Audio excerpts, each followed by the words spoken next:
আসসালামু আলাইকুম। সকলে কেমন আছেন? আশা করছি সকলে অনেক ভালো আছেন।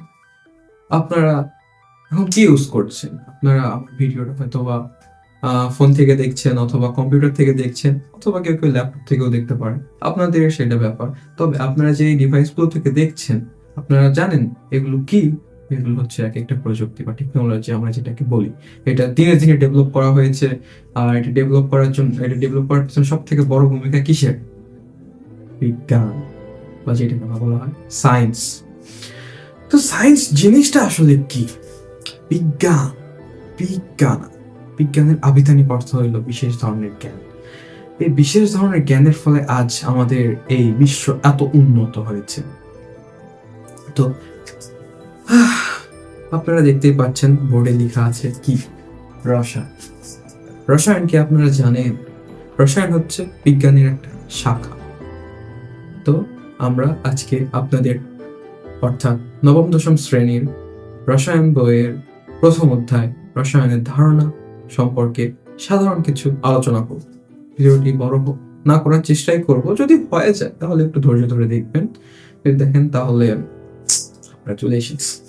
আচ্ছা, এই যে রসায়ন, আমরা অনেক কিছু যে শাখাগুলো আছে, রসায়ন, পদার্থ বিজ্ঞান, জীববিজ্ঞান, এগুলো কি? এগুলো বিজ্ঞানের শাখা। আচ্ছা, আমরা যদি বিজ্ঞানটাকে একটা গাছ হিসাবে ধরি, আমি যদি বিজ্ঞানকে একটা গাছ ধরি,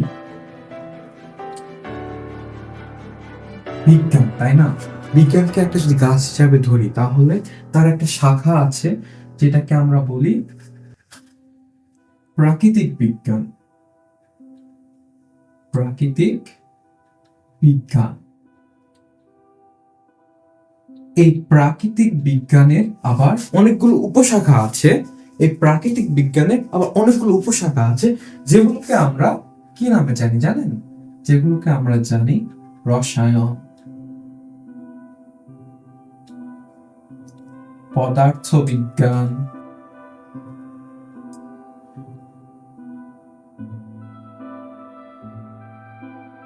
জীববিজ্ঞান,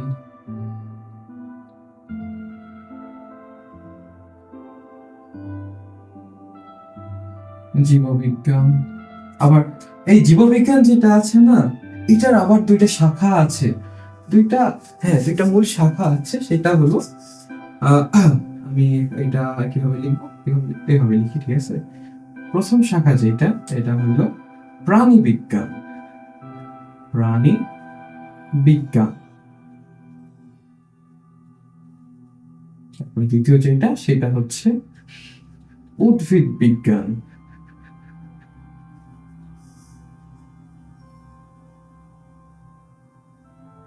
উদ্ভিদ বিজ্ঞান, বুঝছেন? তারপর আরো, এটা তো শুধু আমি কয়েকটা লিখলাম। এই বিজ্ঞানের প্রাকৃতিক যে বিজ্ঞান আছে, এটা কিন্তু আরো অনেক শাখা আছে, যেমন অণুজীব বিজ্ঞান,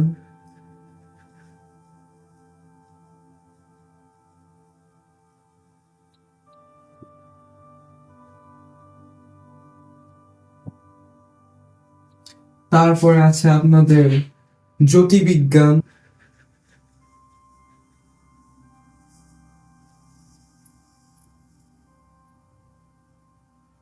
আরো অনেক শাখা আছে যেগুলো আমি বলতে বলতে শেষ হবে না, এমন একটা ব্যাপার, ঠিক আছে? তো আজকের ভিডিওতে আমরা যেই জিনিসটা নিয়ে কথা বলবো সেটা হলো রসায়ন, ঠিক আছে? এই যে রসায়ন, এগুলো আমরা অন্যান্য ক্লাসে দেখেছি। আমি ইতিমধ্যে আপনাদের সাথে পদার্থ বিজ্ঞান সম্পর্কে আলোচনা করেছি, জীববিজ্ঞান সম্পর্কে আরেকজন আলোচনা করেছেন। এগুলো সম্পর্কে আমরা পরে আলোচনা করব।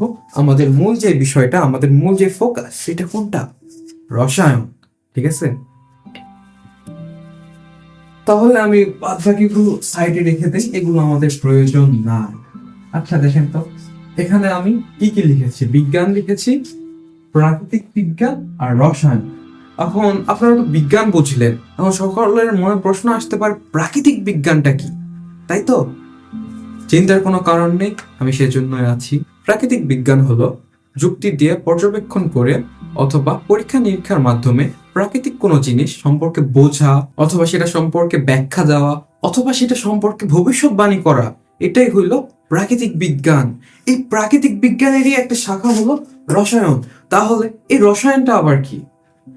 প্রাকৃতিক বিজ্ঞানের যে শাখায় পদার্থের গঠন, পদার্থের ধর্ম এবং পদার্থের পরিবর্তন সম্পর্কে আলোচনা করা হয়, সেই শাখাকে আমরা কি বলবো? রসায়ন বা কেমিস্ট্রি। ওকে, আমি কি বোঝাতে পেরেছি? তাহলে রসায়নটা কি? এই যে আমরা রসায়ন এখন পড়ছি এত সুন্দর করে, এটা কিন্তু এত সহজে আসে নাই। এটার পিছনে অনেক বড় একটা কাহিনী আছে, বা এটা ধাপে ধাপে উন্নতিশীল হয়েছে, তাই তো? ধাপে ধাপে। অনেক সময় আপনারা আপনাদের ফ্রেন্ডকে বলেন না, তুই কি এক লাফে গাছে উঠতে পারবি? সে কিন্তু কখনোই পারবে না। তেমনই রসায়নটা কখনোই যে এক লাফে একবারে প্রাচীন যুগ থেকে আধুনিক যুগে আসে নাই। এটার পিছনে রয়েছে অনেক পরিশ্রম, অনেক ঘটনা, অনেক আবিষ্কার, অনেক ব্যর্থতা। সবকিছু মিলানোর পরে আজ আমাদের সামনে এই বিজ্ঞান, এই রসায়ন এই অবস্থায় আছে। বুঝছেন? আচ্ছা, আপনি সকালে উঠে সর্বপ্রথম কোন কাজটা করেন? আপনি ব্রাশ করেন, তাই না? তো ব্রাশ করার জন্য আপনি কি ব্যবহার করেন? আপনি একটা টুথপেস্ট ব্যবহার করেন। এই যে আপনি টুথপেস্টটা ব্যবহার করলেন, এটা কই থেকে আসছে? এটা রসায়নের একটা গবেষণার পরে তো এটা আবিষ্কার হয়েছে, তাই না? তার আগে কি হইতো? হইতো না। মানুষ কি করতো? কালি দিয়ে দাঁত মাজতো, তাই তো? বা ওই হচ্ছে গাছের ডাল দিয়ে দাঁত ঘষতো। তো এই যে গাছের ডাল দিয়ে দাঁত ঘষার ফলে দাঁতের ময়লা থাকে না, এটা কেন থাকে না? গাছের ডালের ভিতর কি এমন একটা জিনিস থাকে যেটা দিয়ে দাঁত ঘষার ফলে যে দাঁতের ময়লাগুলো উঠে যায়? এটা কিন্তু অনেক ভাবার বিষয়। এগুলো সম্পর্কে আমরা পরে আলোচনা করব। কিন্তু এই যে এত কিছু, এগুলো কিভাবে হচ্ছে? কে আবিষ্কার করেছে? কার মাধ্যমে আবিষ্কার হয়েছে? সবকিছুই কিন্তু রসায়নের অবদান। অনেক দার্শনিকদের মতে, বিজ্ঞানীদের মতে কি জানেন? মানুষ যখন থেকে আগুন জ্বালানো শিখেছে তখন থেকেই রসায়নের যাত্রা শুরু হয়েছে। মানুষ আগুন জ্বালানো শিখেছে, এটা তাহলে কবে থেকে হইতে পারে? এখন থেকে? 1-2 বছর আগে থেকে? 10 বছর আগে থেকে? না, হাজার হাজার বছর আগে থেকে, তাই তো? এনশিয়েন্ট পিপল, প্রাচীন যুগের মানুষ, তারা যেভাবে আমাদের এই বিজ্ঞানটাকে উন্নত করেছে, সেটা আর একটা ব্যাপারে ভিন্ন রকম। এটার পিছনে রয়েছে, বললামই তো, অনেক ঘটনা, অনেক ব্যর্থতা, আবার আছে সফলতা। সেই সফলতায় আমাদেরকে আজ এই পর্যন্ত নিয়ে এসেছে। দেখেন, তখনকার যুগের মানুষরা কিন্তু কোনো কিছু, তাদের কাছে কিন্তু কোনো কিছুর অভাব ছিল না, আবার তাদের কাছে কিন্তু আবার কোনো কিছু ছিল না। তারা কিন্তু সুখী ছিল। কিন্তু আপনি যদি এখন এই বর্তমান যুগের মানুষদের কথা ভাবেন, তারা কিন্তু সুখী না। আচ্ছা, মানুষ সুখী হয় না কেন? একটা মানুষ কিভাবে সুখী হতে পারে? একটা মানুষ তখনই সুখী হবে যখন সে সবকিছু মেনে নিতে পারবে, সবকিছু ছেড়ে দিতে পারবে, সবকিছু কাছে টেনে নিয়ে ভালো থাকতে পারবে। বুঝছেন? এখনকার মানুষ একটা জিনিস যখনই চায় বা যখনই পায়, তার মনে তখন সেটার থেকে বড় কিছু করার চিন্তা ভাবনা জাগে। তারা এভাবে সুখটাকে আর পায় না। তবে আমরা যদি প্রাচীনকালের মানুষদের কথা ভাবি, তারা যে জিনিসটা নিত, বা তারা কিন্তু তেমন পোশাকের তাদের কোনো আকর্ষণ ছিল না। তারা গুহায় থাকতো, আরো অনেক কিছু, তারা হরিণ শিকার করতো, একসাথে মিলামিশা করে থাকতো। বাট এখন কিন্তু সেটা হয় না। বুঝছেন? এটাই হলো পার্থক্য প্রাচীন কালের ভিতরে আর এখনকার বর্তমান কালের ভিতরে।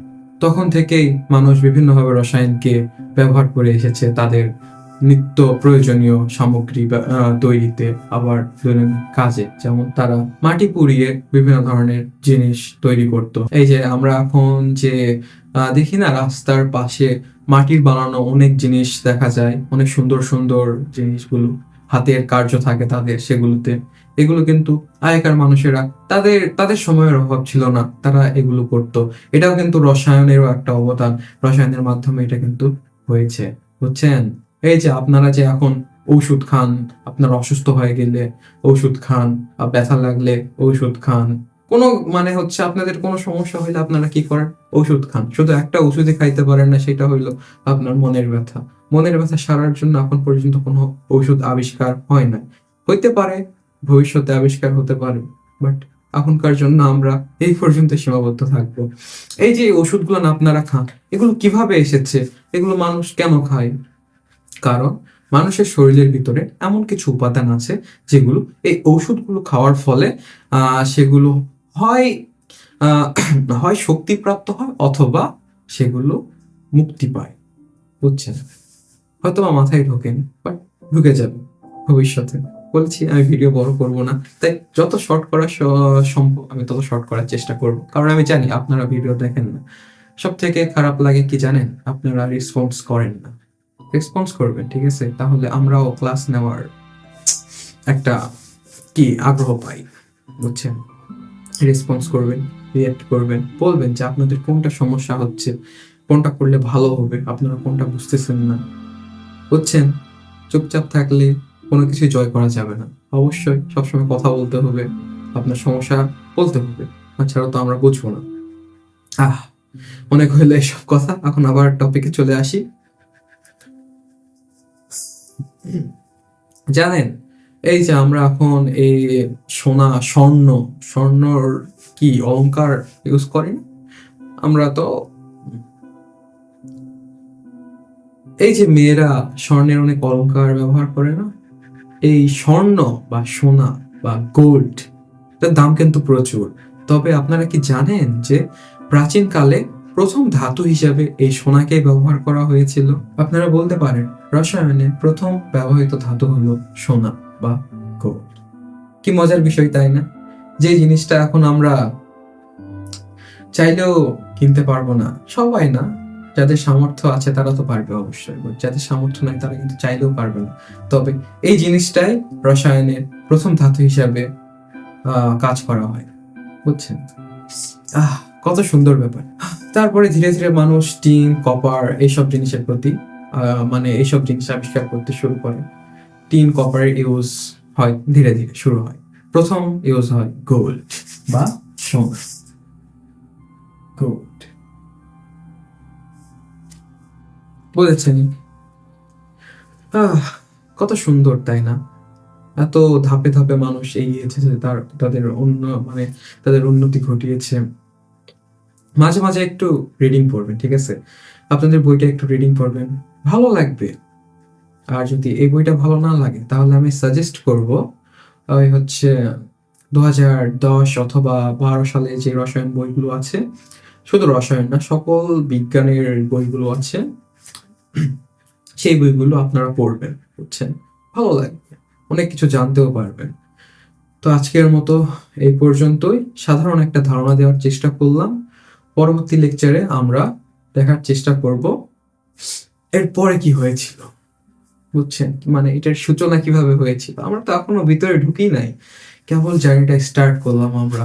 মনে করেন আমরা কেবল আমাদের প্রসেসে 0.1% আউট অফ 100%, বুঝছেন, আগালাম প্রথম অধ্যায়। বুঝছেন? আহ তো সে পর্যন্ত ভালো থাকবেন, সুস্থ থাকবেন, সুন্দর থাকবেন। আল্লাহ হাফিজ।